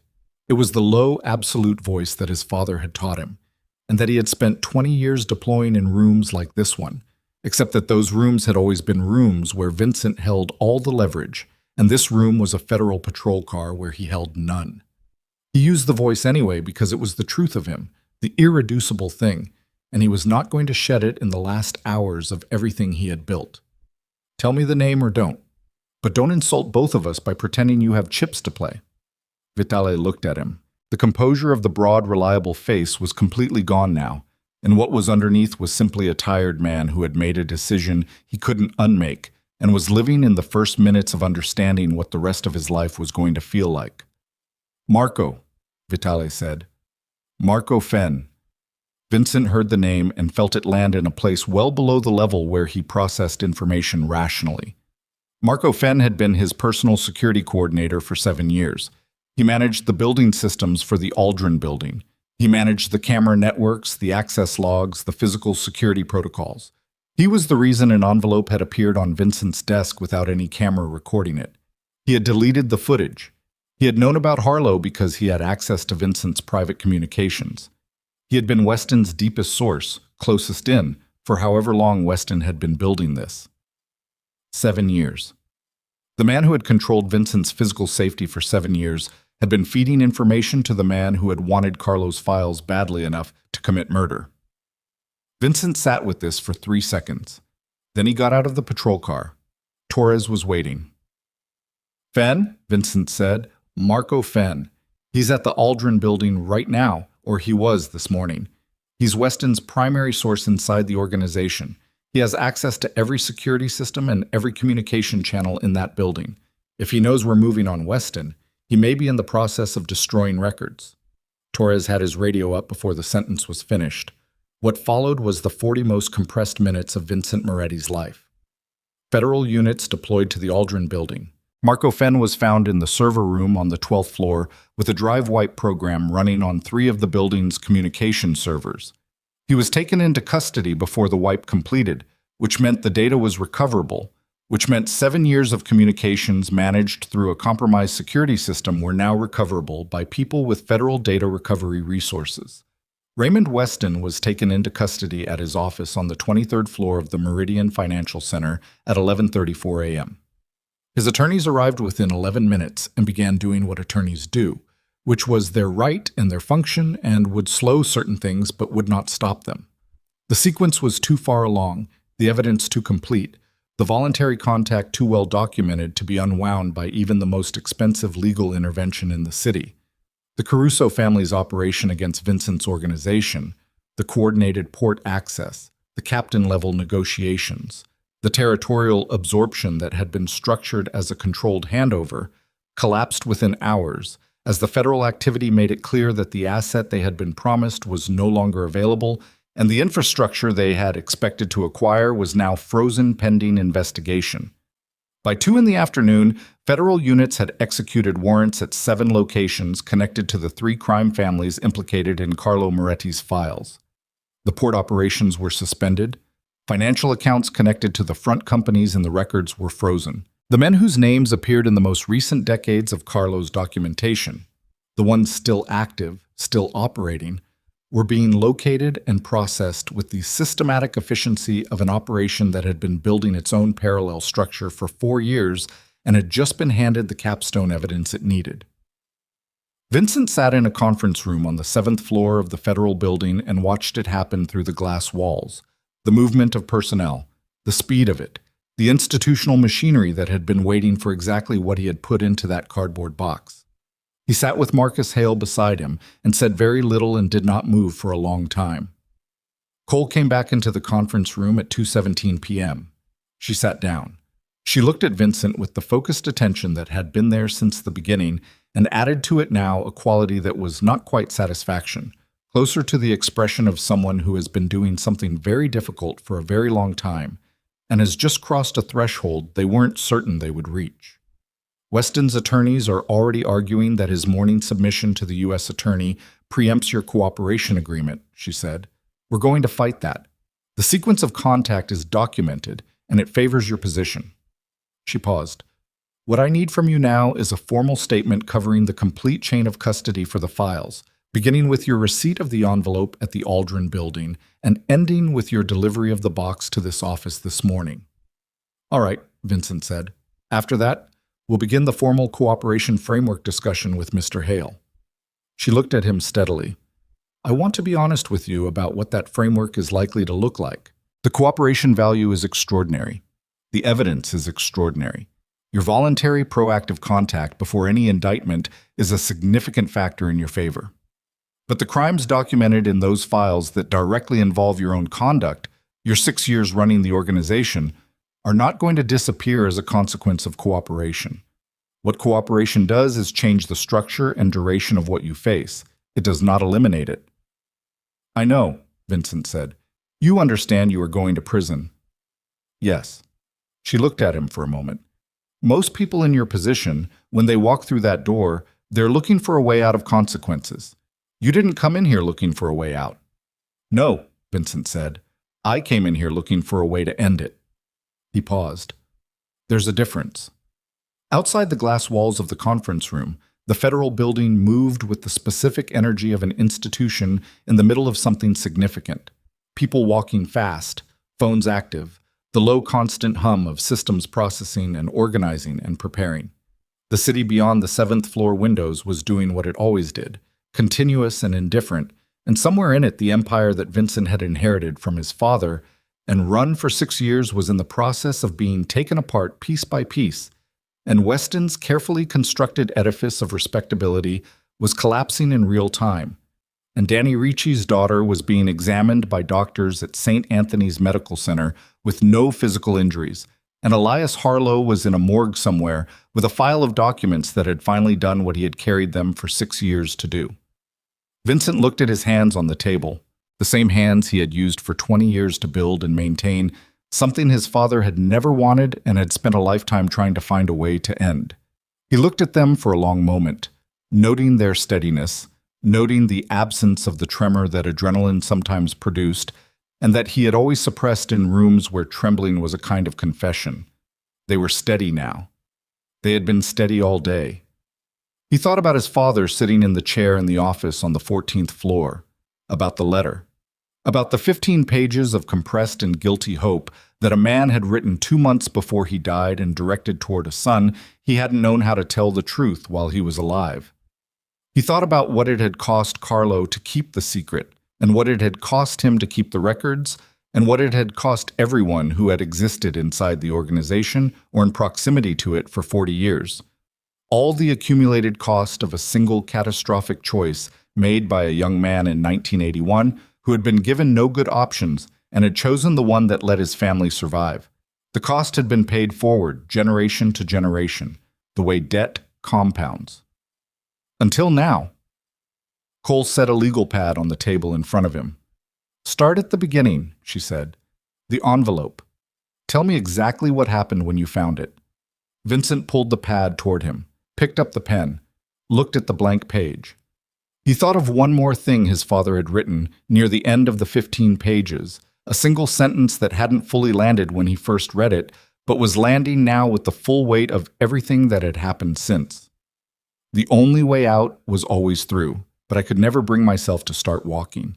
He started talking, and outside on 5th Street, 3 federal vehicles pulled away from the curb in close formation, heading toward the Aldrin building, and across the city in 7 simultaneous locations, the coordinated machinery of consequence was finally, irrevocably, in motion, and the empire that had taken 40 years to build was coming down in a single afternoon. And Vincent Moretti, who had walked into this building carrying his father's secrets in a cardboard box, was sitting in a conference room on the 7th floor with a pen in his hand and a blank page in front of him, and was, for the first time in his life, not afraid of what came next. The formal statement took 4 hours and 11 minutes. Vincent talked, and Cole's people recorded, and Hale occasionally redirected, and the afternoon light moved across the 7th floor windows in the slow way that light moves when you have stopped tracking time and started tracking something else. The shape of a life, the sequence of decisions, the particular geography of how a man arrives at a moment where the only honest thing left to do is describe everything he has done and let other people decide what it means. He was precise. He did not minimize. He did not editorialize in his own favor. When Hale tried once to soften the framing around a specific sequence of events from the second year of Vincent's leadership, Vincent looked at him and said quietly, "Let it stand." And Hale looked at him for a moment and then nodded and let it stand. When it was finished, Cole turned off the recorder. The room was quiet in the way rooms get quiet after something significant has been spoken into them and the speaking is done. "We'll have a draft cooperation framework to Mr. Hale by tomorrow morning," she said. "The prosecution's recommendation will reflect the full scope of cooperation, the proactive nature of the contact, and the extraordinary value of the evidentiary package." She paused. "There will be a recommendation for a reduced sentence. I want to be honest with you. Reduced is not eliminated. We are talking about a federal sentence. Years, not months." "I understand," Vincent said. "Is there anything you need before you leave this building tonight?" Vincent thought about it. "Ricci's daughter, Sophia. I want to know her condition." Cole looked at someone in the corridor through the glass who made a call. 30 seconds later, the answer came back. Sophia Ricci had been treated at St. Anthony's for dehydration and mild sedation effects, and had been discharged into her father's care 2 hours earlier. She was physically unharmed. Vincent nodded once. "That's all," he said. He left the building with Hale at 6:43 p.m. The evening had come in while they were inside, the city in that specific blue-gray light that falls between the end of the workday and the beginning of the night, the street shifting from one kind of populated to another. Vincent stood on the sidewalk in front of the federal building on 5th Street and looked at the city for a long moment. Hale stood beside him, briefcase in hand, and said nothing, which was the most useful thing Hale had done all day. "Go home, Marcus," Vincent said. "I'll be in early tomorrow. The framework negotiation is going to be—" "I know. Go home."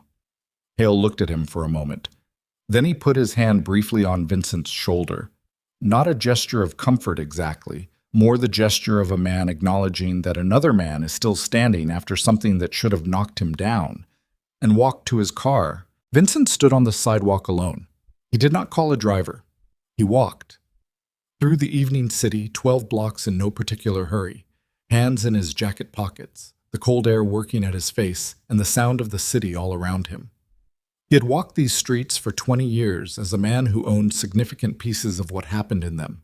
The commerce, the infrastructure, the arrangements that made certain things possible and certain other things impossible. He walked them now as a man who owned nothing and was responsible for everything and would spend a significant number of years in a federal facility accounting for the distance between those two conditions. He did not feel light. He had expected in some vague way that this would feel like something being lifted. It did not. What it felt like was the specific exhaustion that follows not the end of a fight, but the end of the thing that made fighting necessary. A deeper tiredness than physical, the kind that settles in the bones and the chest and does not resolve overnight.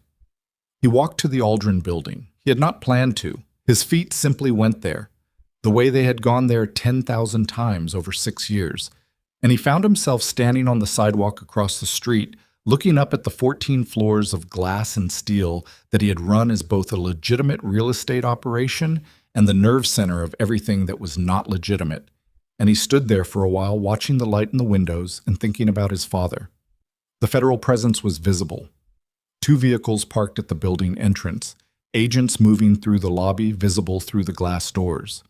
The building had been secured, its systems accessed, its records flagged for preservation. By tomorrow morning, the process of dismantling the operational infrastructure housed inside it would be well underway. The front companies, the account networks, the arrangements with politicians and port officials and union representatives, all of it documented in Carlo's files, all of it now in the hands of people whose job was specifically to follow those documents to their destinations. Vincent looked at the 14th floor window, his office, the desk where the envelope had appeared. He thought about the night this had all started. The index card, the blocked letters, his name stripped of everything that usually surrounded it. He thought about how he had sat in that office and counted to 11 and felt something crawl through his chest that he recognized, much later, as the first honest thing he had felt in years. He turned and walked away. The next morning arrived gray and cold. Vincent was in the safe house on Meridian Street. The same kitchen table, the same bare overhead bulb, the cardboard box now gone, its contents in a federal evidence facility. When Sal knocked and came in and sat down across from him without being asked, and set a cup of coffee on the table between them and said nothing for a while. They sat like that for several minutes. 2 men who had spent 9 years in proximity to each other inside something that no longer existed, sitting in a kitchen above a dry cleaner, drinking coffee in the early morning quiet. "What happens to the men?" Sal said finally. "Not the captains, not the leadership. The men. The lower-tier members of the organization. The ones who had joined for reasons that were rarely as simple as greed or ambition and were almost always entangled with circumstance and necessity and the particular mathematics of options available to men who grew up in certain neighborhoods with certain limitations and found that this was the thing that was available and took it. The ones who cooperate have a path," Vincent said. "The ones who don't cooperate face what they face. The evidence in those files doesn't reach most of them directly. It's the organizational structure that gets dismantled, not every individual in it. Most of them will cooperate. Most of them will." Sal turned his coffee cup in his hands. He had a cut above his ear from the stairwell confrontation the previous day. Not deep, but visible. A thin, dark line at his hairline. "I've been doing this for 9 years," he said. "I don't know how to do anything else." "You'll learn." "That easy?" "No," Vincent said. "Not easy, but possible." He looked at his own cup. "Most things that matter are possible without being easy. I spent 20 years confusing the two." Sal was quiet for a moment. "Vitale," he said. "I keep thinking about Vitale. 8 years. I had dinner with that man's family." "I know." "How do you not see it?" "You see what people show you," Vincent said. "Vitale showed us loyalty because loyalty was his cover. The people who fool you longest are the ones who understand exactly what you're looking for." He paused. "My father had an accountant for 20 years who kept his most dangerous secrets and never told anyone. The difference between Harlow and Vitale is that one of them chose what they were protecting." He let that sit. You can't always tell which kind of person you're looking at until the pressure is high enough. Vitaly's pressure was money. Harlow's pressure was the same, and he held anyway. Sal looked at him. And me. You held, Vincent said simply. Sal nodded. He drank his coffee. After a while, he said, What do I do today? Today you go see Marcus Hale. He'll walk you through the cooperation framework as it applies to you. Your exposure is manageable. You came to the federal building voluntarily. Your access log evidence helped identify Vitale and Ricci's circumstances, and the timeline documents show your investigative work on the port intrusion was genuine. Vincent paused. You're not walking away from this without consequences. But you're walking. Sal absorbed this. And you? I'm not walking, Vincent said. Not for a while. The cooperation framework document arrived at Hale's office at 9:15 the following morning. It was 42 pages. Hale spent 3 hours with it and called Vincent with his analysis, which was careful and precise and ultimately confirmed what Cole had said in the conference room. The cooperation value was reflected significantly in the prosecution's recommendation, and the reduction was real, and the sentence was still a sentence. 7 years. Federal facility. Eligibility for review at 5 with full cooperation credit applied. Vincent listened to Hale read the relevant sections. He asked 3 questions, all procedural. He said he would sign. There's one more thing, Hale said. Cole's office received something this morning. Weston's attorneys filed a motion claiming that Weston's morning submission to the U.S. Attorney constituted prior cooperation and should be weighted equally with yours. A pause. Cole's response is that Weston's submission was an attempt to preemptively neutralize a witness rather than a genuine cooperation effort, and that the evidence he submitted was selectively curated to implicate you while protecting himself. She's filing a counter-motion supported by the Harwick Road evidence and the Fenn communications records. Another pause. She says she's confident. She should be, Vincent said. Weston isn't a cooperating witness. He's a man who tried to buy his way out of a building that was already on fire. He thought about the careful, neutral voice on the phone, the 35 years of civic reputation, the hospital board seats and the charitable foundations and the newspaper profiles. How long before his trial? Complex financial crimes at that level, with his resources for legal defense. 18 months, possibly 2 years before it reaches a courtroom. But the pretrial detention question is being argued today. Cole is pushing hard on the Harlow homicide as a flight risk factor. She'll get it, Vincent said. Weston spent 35 years building a life that depended on not being seen as what he was. The moment that life is publicly compromised, there's nothing keeping him here. He was right. The pretrial detention ruling came down that afternoon. Raymond Weston, charged with homicide in the first degree in the death of Elias Harlow, conspiracy to obstruct justice, extortion, and 3 counts of financial crimes connected to the 1980s transactions documented in Carlo Moretti's records, was remanded to federal custody pending trial. His attorneys filed an immediate appeal. The appeal was denied by morning. Vincent received the news from Hale in a text. He read it in the Meridian Safe House kitchen and set the phone down and sat for a while. Then he picked up the phone and called a number he had found in the back of his father's final folder. A number written in the same compressed, slightly left-leaning script, with a name beside it, Elena. His mother had been living outside the city for 11 years.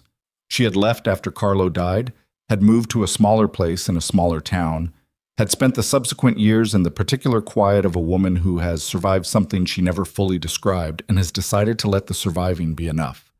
Vincent had spoken to her by phone. He had visited 4 times. He had never told her about the files because he hadn't known about the files. She answered on the second ring. Vincent. Her voice was the voice of a woman in her early 70s who had once been something more jagged and had been worn smoother by years and distance. Not softer, smoother. There was a difference. I've been watching the news. Then you know most of it. I know what the news is saying. That's not the same as knowing it. A pause. Are you all right?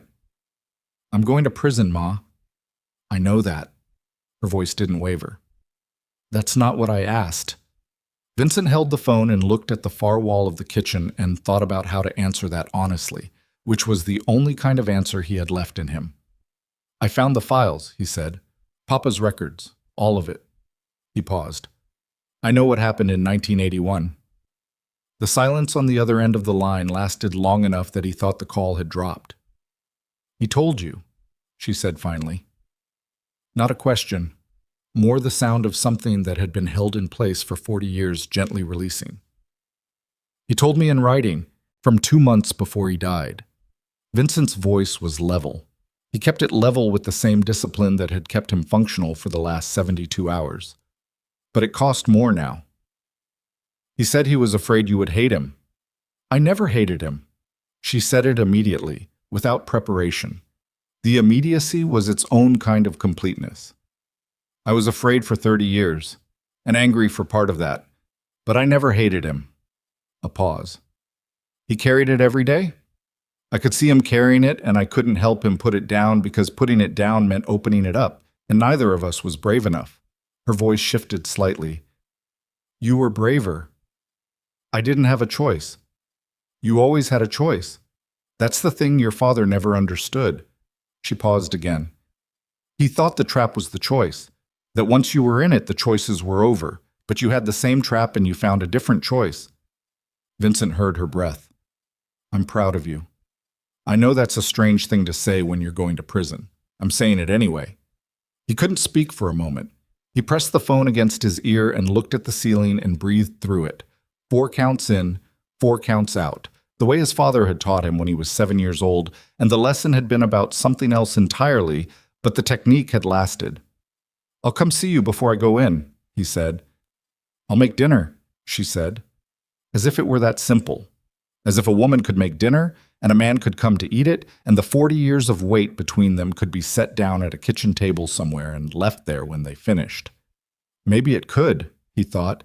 Maybe that was exactly how it worked. He spent the following days in a sequence of meetings with Hale that covered the cooperation framework in detail, the timeline of processing and sentencing, the logistics of what came next. He signed documents, he gave additional statements.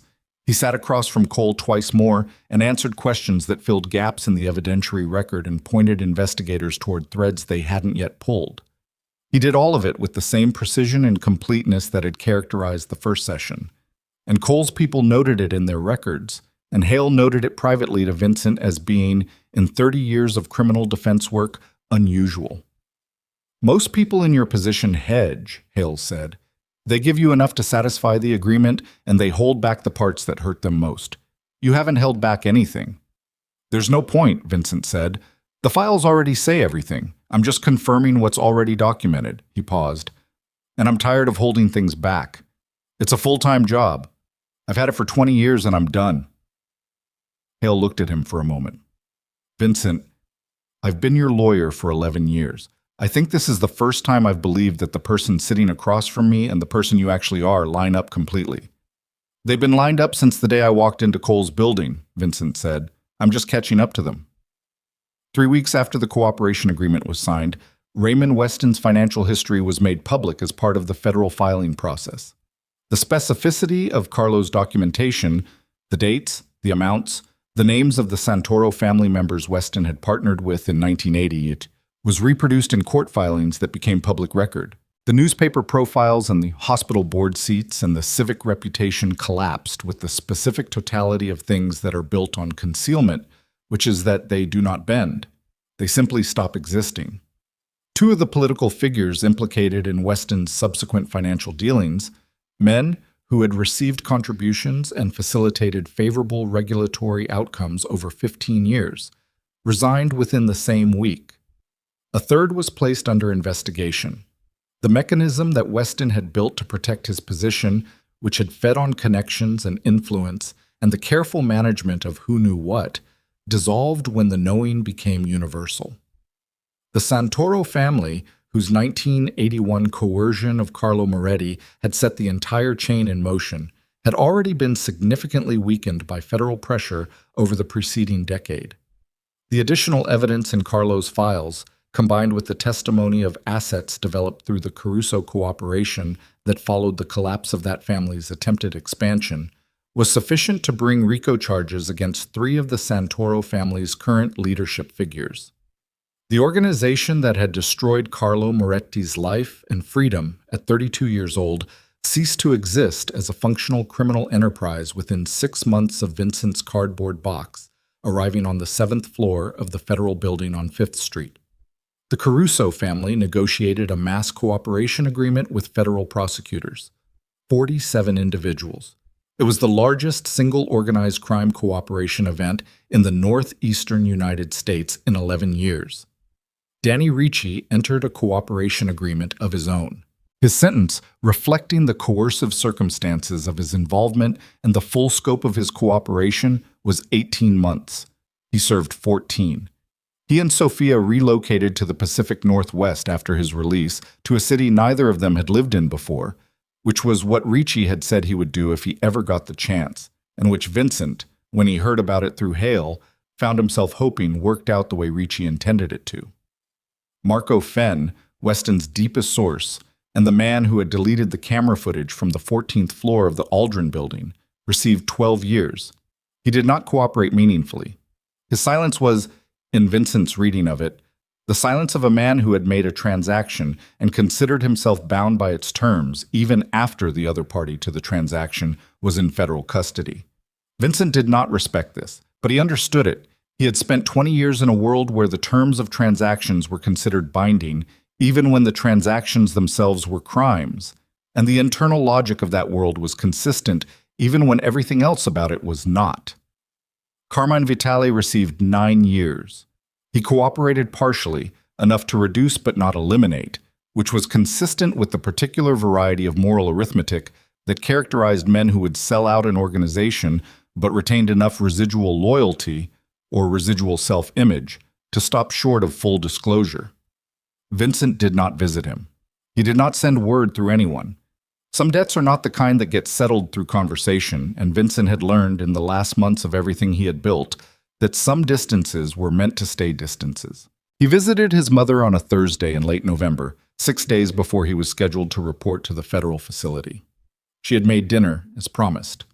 The house was small and warm and smelled like food and the specific domestic organization of a woman who had spent a decade making a space entirely her own.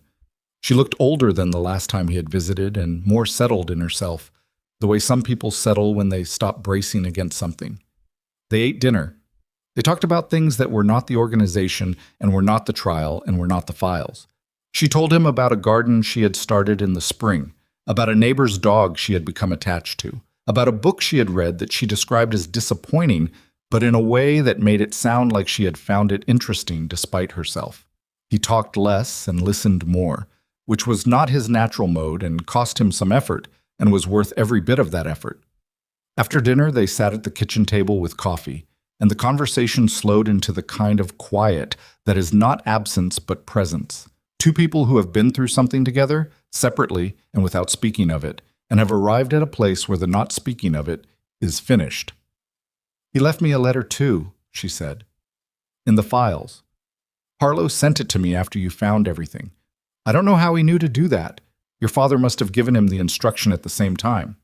She held her coffee cup. "I've read it 4 times. Vincent looked at her. "What did he say?" "That he was sorry, mostly." She paused. "And that you would know what to do. He was very specific about that. He said Vincent will know what to do.